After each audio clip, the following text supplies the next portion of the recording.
The shadows in my room had teeth. I knew they didn't, not really. But that didn't stop me from seeing them. In the thin, watery light that crept under the door from the hallway, the darkness took on monstrous shapes. The shadow of my coat hanging on the hook became a hunched old man with a long, crooked finger, and the pile of clothes I'd forgotten to put away looked like a sleeping beast, its chest rising and falling with each breath I took. The big shadows, the ones in the corners of the room, had jagged, sharp teeth, and I watched them chomping silently on the edges of my bookshelf, splintering the wood without a sound, and chewing on the corner of my toy box as if it were a piece of candy. The monster under my bed was being quiet tonight. That was the worst part. Sometimes I heard it scratching, a dry, raspy sound like sandpaper on wood, and at least then I knew where it was. But the silence was different. The silence was heavy and thick, like a blanket of black water, and it meant the monster was listening. It was waiting for me to finally drift off to sleep, waiting for my breathing to get slow and steady before it slithered out. My fluffy pink unicorn, Sir Reginald, was usually a brave guardian on my pillow, his plastic horn ready to fight off any nightmare. Tonight, though, he seemed to have turned away, hiding his face in the fabric of my pillowcase, as if even he was too scared to look. I squeezed my eyes shut so tight I saw little bursts of color behind my eyelids. I tried to do what Dad always told me to do. "They're just shadows, Chloe," his voice would say. "There's nothing there. It's all in your head." But the voice in my head sounded distant and unconvinced, like an echo from a long time ago. The fear in my chest, however, was very, very close. It was a frantic, trapped butterfly, beating its papery wings against the inside of my ribs, making me feel breathless.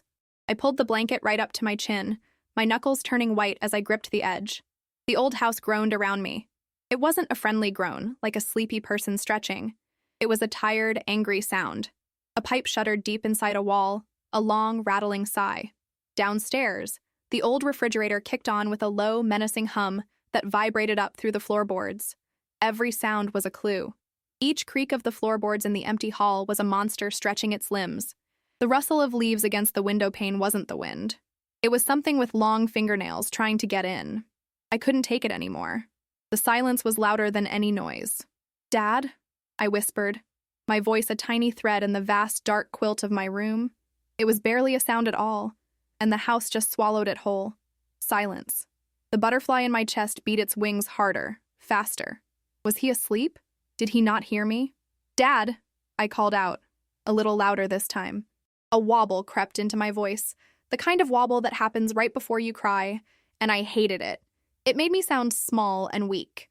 From the living room, I heard a deep, irritated sigh, the one he always made when his football team was losing or when I asked for a second glass of juice after he'd already tucked me in. It wasn't a sleepy sigh, it was a frustrated one. Then came the sound of his heavy footsteps on the old wooden floorboards, each one a dull thud that seemed to shake the house. The doorknob turned with a loud metallic click, and my door swung open, flooding the room with the warm yellow light from the hall. For one wonderful, magical second, all the shadows, all the teeth, all the monsters vanished. They were gone. Dad stood in the doorway, his tall, broad frame filling the entire space, blocking out the safe light behind him. He was already in his worn gray sweatpants and an old t-shirt with a faded logo I couldn't read. He scrubbed a hand over his tired face, and I could see the dark stubble on his jaw. "What is it, Chloe?" he asked, and his voice wasn't mean, but it was heavy, like it was a chore for him to speak. "It's past 10 o'clock.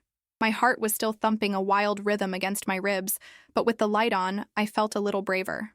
"I'm scared," I said, the words tumbling out in a rush before he could leave. "The house is making noises, and the closet door, it looks like a mouth." He didn't look at the closet. He didn't even glance around the room. His eyes, which used to be so full of jokes and smiles, just stared at me.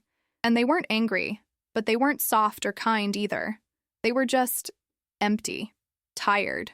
"Chloe," he said, and his voice was flat and hard, like a road with no hills. "You're 8 years old. You're too old for this nonsense." The words hit me harder than a slap. He walked into the room, but he didn't come to my bed. He didn't sit on the edge and smooth my hair or give me a quick hug like he used to when I was little. He walked right past me, his footsteps silent on my soft pink rug, and went straight to my door. "Dad, wait," I started to say, a new, colder fear creeping into my throat. This was worse than the monsters. This was a fear I had never felt before. He reached for the light switch, The beautiful, safe, warm hallway light vanished in an instant. The room plunged into a thick, suffocating blackness that felt heavier than before. Then came the soft, final click of the door shutting, sealing me in. He had left me alone with the shadows that now seemed 10 times bigger, 10 times hungrier, their teeth longer and sharper, and his words echoed in the absolute darkness, louder and more terrifying than any monster's growl. "You're too old for this nonsense." But my fear didn't feel like nonsense. It felt as real as the tears that were now silently rolling down my cheeks and soaking into my pillow. And now, the feeling of being all alone felt even realer. For a long time, I didn't move. I just lay there, listening to the silence, which was no longer empty. It was filled with his words. "You're too old for this nonsense." The phrase bounced around the inside of my head, bumping into the fear and making it bigger. It was one thing to be scared of the shadows, but it was a whole new kind of scary to be told your fear didn't matter. It made me feel like I was the one who was wrong, like there was something broken inside me for being scared in the first place. The tears kept coming, hot and silent, a secret river in the dark. I didn't even make a sound because what if he heard me? What if he opened the door again and sighed that frustrated sigh? The thought of that was worse than any monster. I tried to be brave. I really did. I thought, I'm 8 years old. He's right. I tried to puff out my chest and be a big girl. I whispered to myself, there's nothing there. It's just the house. But the words were hollow, and the house didn't listen. It answered with a low groan from the attic, like a giant stomach rumbling. A car's headlights swept across my window, casting a long, skeletal shadow of the tree outside onto my wall. For a split second, it looked like a bony hand reaching for me, and I whimpered, pulling the blanket so tight over my head that I could barely breathe. So much for being brave. Under the blanket, it was stuffy and smelled like my strawberry shampoo. I could hear my own heart, a frantic drum beating in my ears.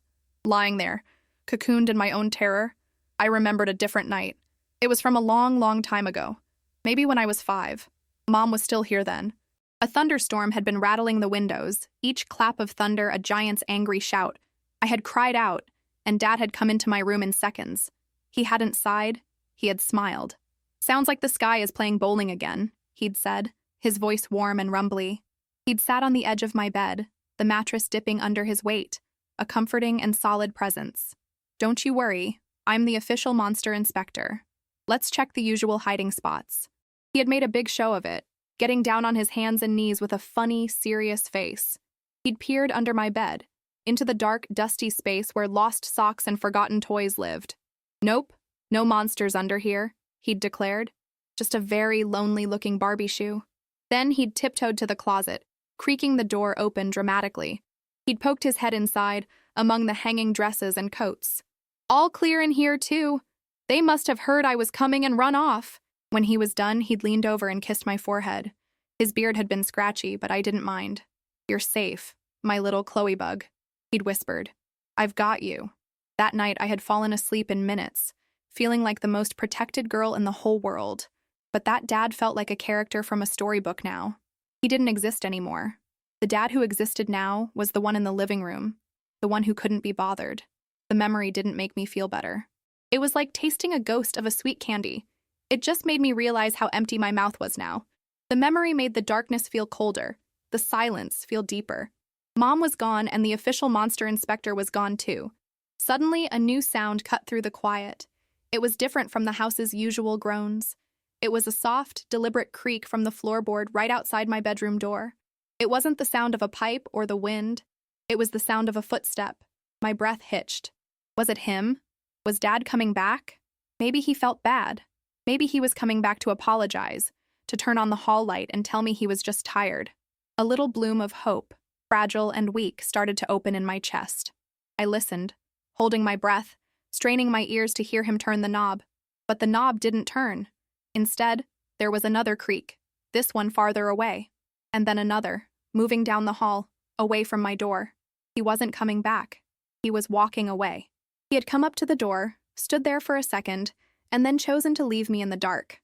The little flower of hope in my chest wilted and died instantly, turning into a cold, hard stone. He had been right there. He had thought about it. And he still left. The butterfly of fear came back, but now it was joined by a heavy, aching loneliness that settled deep in my bones, a cold that no blanket could ever warm. The finality of his retreating footsteps was a door slamming shut inside my heart. It was a lock I didn't have the key for. The cold stone of loneliness in my chest seemed to grow heavier, pulling me down into the mattress. For a moment, I just let it. I sank into the feeling, letting the darkness and the quiet press in on me. The monsters in the shadows seemed less important now. The chomping teeth and the hunched old man were just shapes. The real monster was the feeling that I was completely on my own, a tiny boat in a huge, dark ocean, and my captain had just jumped overboard. I lay there for what felt like an hour, listening to the house settle. I was waiting, I think, for the sound of the TV to come back on, or for him to get up and go to the kitchen. But there was nothing. Just a deep, unmoving silence from the rest of the house. It was as if he had walked away from my door and then just vanished. The quiet was so absolute that I started to wonder if I had imagined him at all. But I hadn't. The echo of his words, "You're too old for this nonsense," was proof. Something inside me shifted. The fear was still there, a cold lump in my stomach, but now it had a sharp edge of something else. It was a stubborn, prickly feeling. If he wouldn't help me, if he wouldn't be the monster inspector, then I couldn't just stay here and let the shadows win. I couldn't stay in this room that now felt more like a cage than a bedroom. I had to get out. Not to him, not to ask for help again, but just out. Slowly, carefully, I pushed the heavy blanket away. The air in the room was cold on my tear-damp cheeks. I swung my legs over the side of the bed, my bare feet hesitating for a second before touching the floor. I half expected a clawed hand to shoot out from under the bed and grab my ankle. I held my breath and planted my feet on the soft rug. Nothing happened. The monster under the bed was still being quiet. I stood up, my knees wobbly. The room looked different from this angle. The shadows stretched and twisted into new shapes. My dollhouse in the corner looked like a crooked, grinning face with dark, empty windows for eyes. I had to get to the door. It felt like 100 miles away. I took a tiny step, then another, my hands outstretched in front of me like a sleepwalker. I shuffled past my desk, my fingers brushing against the cool, smooth wood. I kept my eyes locked on the faint outline of the door. Don't look at the closet, I told myself. Don't look at the corner. Just keep walking. Each creak of the floorboards under my own feet sounded like a cannon blast in the silence. I froze every time, my heart leaping into my throat, sure that I had woken up some terrible thing. But the only thing that moved was me. Finally, my fingers touched the cold, brassy metal of the doorknob. It felt like a piece of ice. I wrapped my hand around it, took a deep, shaky breath, and turned it as slowly as I possibly could. The latch made a soft snick that sounded deafening. I pulled the door open just a crack, my heart hammering. The hallway was dark. The warm yellow light was gone. Dad must have turned it off after he left. Now there was only a pale, silvery light filtering in from the big window at the end of the hall, the moonlight painting a long, lonely rectangle on the wooden floor. I peered through the crack. The door to his bedroom was closed. The door to Mom's old room, the room nobody ever went into, was closed too. I slipped out of my room, leaving the door open a sliver behind me. The air in the hall was even colder. I tiptoed towards the stairs, my bare feet making no sound on the runner. When I got to the top of the stairs, I peered down into the first floor, and I saw him. He was on the couch, but he wasn't watching TV. The screen was black, a big blank eye staring into the living room. He was just sitting there, leaning forward with his elbows on his knees, his head in his hands. The only light was the little green one on the cable box, and it cast a strange, sickly glow on his face. He looked more tired than I had ever seen him. He wasn't moving. He was as still as a statue, a sad, lonely statue in our dark, quiet house. For a second, I thought about going to him. I thought about creeping down the stairs and climbing onto the couch beside him. Maybe if I just sat next to him, without saying a word, he would put his arm around me. Maybe he would finally see that I was there. But then the memory of his flat, empty eyes and his hard voice came rushing back. What if he just sighed and said my name in that same tired way? What if he sent me back to my room again? I didn't think I could bear it. The stone in my chest was already so heavy. Another rejection, another dismissal, would shatter it into a million tiny, painful pieces. So I didn't go down the stairs. I just stood there at the top, a small ghost in a pink nightgown, watching the sad statue of my father. And I knew, with a certainty that made my stomach hurt, that I was on my own. I couldn't go back to my room, and I couldn't go to him. I had to find a new place to hide, a place he couldn't send me away from. I turned and looked down the hall at the one door we never opened. Mom's old room. The door was closed, but it wasn't locked. And right then, in the middle of all my fear, the thought of being in her space felt less scary than being in my own. The door to my mother's room didn't have a lock, just a handle, but it felt more forbidden than if it had been chained and padlocked. In the 2 years since she'd been gone, I had never once opened it. Dad had closed it the day after the funeral and said, "We'll just leave this for a while." And a while had turned into forever. It was an unspoken rule, the most important one in our quiet, sad house. You do not go in Mom's room. Sometimes I would walk past it a little slower, trying to remember what it looked like inside. But the memory was hazy, like an old photograph. All I could really remember was the way the sunlight used to slant through the window in the afternoon and the faint scent of lavender. My hand trembled as I reached for the doorknob. It was colder than the one on my door, as if no one had touched it in years. I hesitated, my heart doing a frantic little tap dance against my ribs. I glanced back towards the stairs, listening for any sound from my father. There was nothing. He was still down there, a statue carved out of sadness. He wouldn't know. He wouldn't hear me. Taking a deep breath, I turned the knob. It protested with a low, mournful groan, a sound that seemed to echo in the cavernous silence of the hallway. I pushed the door open, inch by inch. A wave of air washed over me, cool and still, and completely different from the rest of the house. It was the smell that hit me first. It smelled like dust and stillness, but underneath that, faint and delicate, was the ghost of her perfume. Lavender and something else, something sweet and warm like vanilla. It was her. It was the smell of her hugs. Tears pricked my eyes again, but these felt different. They weren't from fear. They were for her. I stepped inside, pulling the door almost closed behind me, leaving just a tiny crack. The room was dark, but the moonlight was stronger here, filtering through the thin white curtains of the large window that faced the backyard. The moonlight painted everything in shades of silver and gray. It was a room asleep. A thick layer of dust covered everything, sparkling faintly in the moonlight like sad, gray glitter. The big bed was neatly made, the floral comforter smooth and undisturbed, as if waiting for her to come back and turn it down. A book lay face down on the nightstand, its pages slightly curled, marking the place where she had stopped reading. I tiptoed further into the room, my bare feet silent on the dusty wooden floor. It was like walking into a photograph, a moment frozen in time. Her clothes were still hanging in the closet, which stood slightly ajar. I could see the sleeve of her favorite blue sweater, the one that was so soft. On the dresser, her silver-backed brush and comb lay next to a collection of little glass bottles. I walked over and gently touched one of them. It was the lavender perfume. I lifted the stopper and sniffed. The scent was faint, almost gone, but it was enough. For a second, I could almost feel her hand on my hair. It didn't feel scary in here. The shadows were soft and gentle. They weren't monsters with teeth. They were just quiet corners of a room that missed its owner. There was no monster under this bed. There was just dust and memories. The silence in here wasn't heavy and waiting like in my room. It was a peaceful silence, a restful one. It felt safe. My eyes were drawn to the rocking chair in the corner by the window. A soft, knitted shawl was draped over the back of it, a beautiful thing made of cream-colored yarn.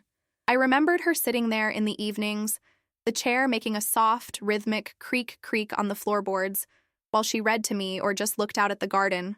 It was her thinking spot, she used to say. I went to the chair and picked up the shawl. It was surprisingly heavy, and it still held that faint, sweet scent of her.